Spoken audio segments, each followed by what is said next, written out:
Now, oftentimes you're going to want to taste it, right? You know, taste of the finished egg, right? And maybe you take it up, take a little bit. You don't want to take a big mouthful, right? Because you got to talk and you got to show your emotion. This is where you might get a close-up of the picture, right? And you go,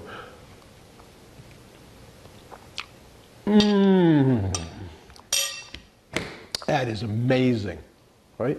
So you don't want to just put it in right away and say that. You want to make the reaction time to your brain, right? So you pick it up, get yourself just enough. Make sure it's not going to fall out of your mouth, that it fits all on your fork. Okay, open your mouth slowly.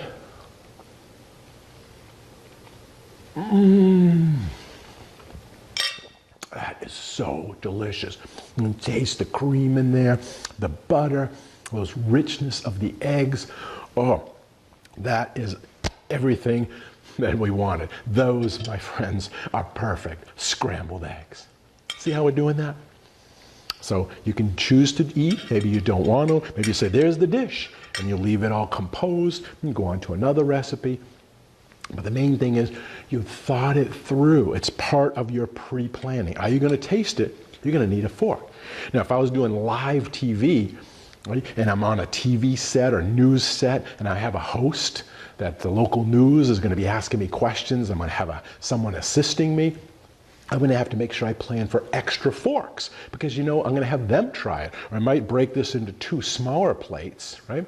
And then I would say, oh, here's yours, here's yours. And then the camera would look at them trying it, right? And they're probably just going to shovel it right in, and they may not like it, so hopefully they do. But when it's you, again, you control that. You're the organized one. You thought it through. You can make the most of that moment. Don't always get that with a guest, but definitely they're going to want to eat.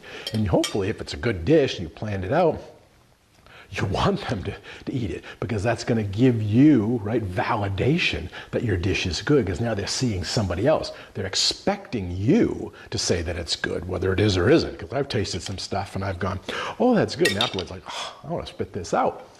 But TV, you can't do that. But your guests, they're going to be more genuine, right? So they're going to do that for you. So engage your audience, right? Go through those steps, position yourself, tell the audience what you're going to be doing in advance. You know, use those proper positions. Make sure there's nothing blocking, right, your dish when you do the reveal. Make sure that you can hold it up. Make sure that you can show it to the cameras, wherever that may be. Now, as mentioned, you may want to add something else, the scallions. You know, it'd be great, some cheese, shredded cheese on top. You could watch that melt.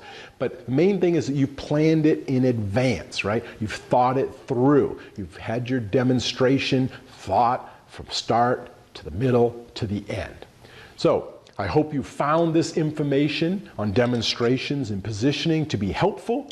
Demonstrations take practice, but they are worth the effort. They're a great way to showcase yourself as a chef, as a culinary professional, as an expert in food.